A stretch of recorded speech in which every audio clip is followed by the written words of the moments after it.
Our next speaker is Mrs. Annette Lantos. So much has already been said about her. I will just say this, that this event would not be the same without her. We look to her for inspiration, for leadership, for instruction, for education. Ladies and gentlemen, please join me in welcoming Mrs. Annette Lantos.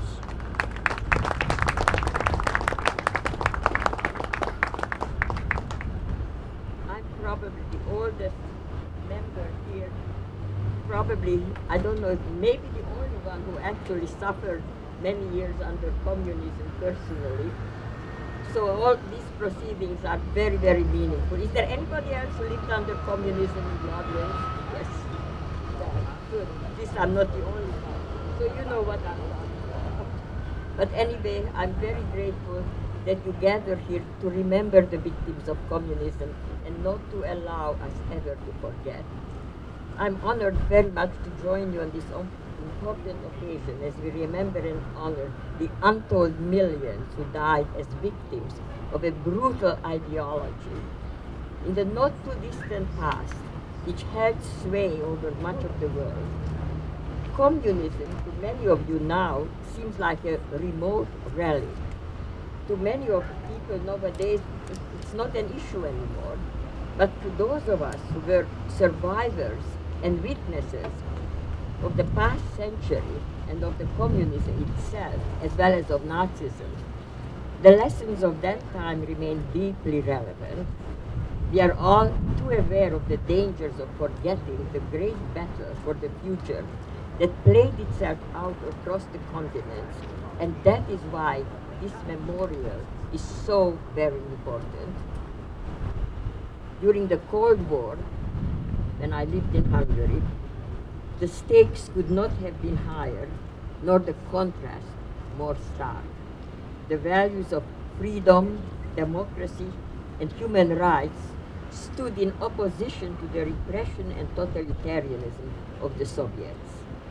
One of the most powerful symbols of the bankruptcy of communism could be seen in the Berlin Wall. The first time in history that a nation had built a wall not to keep its enemies out, but to keep its own people locked in. From Stalin's purges to China's Cultural Revolution to the killing fields of Cambodia, the true nature of communism stands revealed.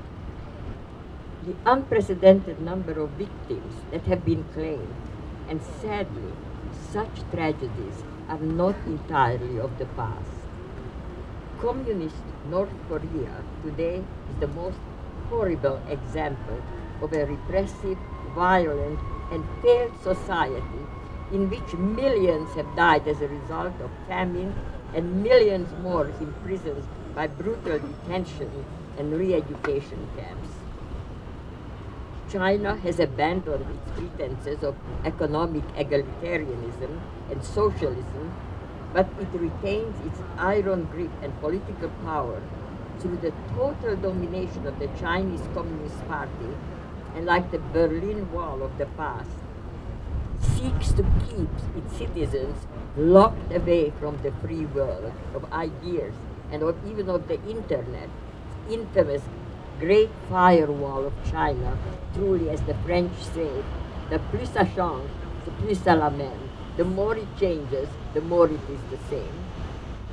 As you know, my late husband, Tom Lantos, was the only member of Congress who had personally lived under the political repression of both the Nazis of the right and the communists of the left.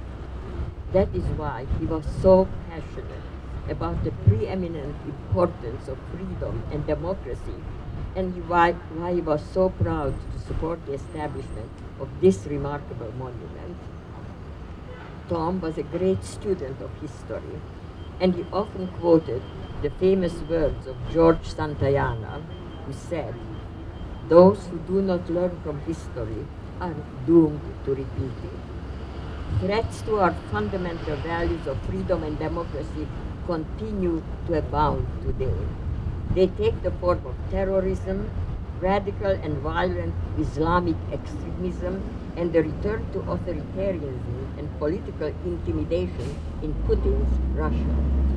This is no time for us to turn our backs on the lessons of history. On the contrary, we must redouble our efforts to make sure that the current generation knows about the past so they can be prepared for the future. Tom often reminded us that the veneer of civilization is paper thin. We are its guardians and we can never rest. I want to thank all of you to standing guard over our collective memory and for never resting in your efforts to protect our freedom and civilization. Thank you.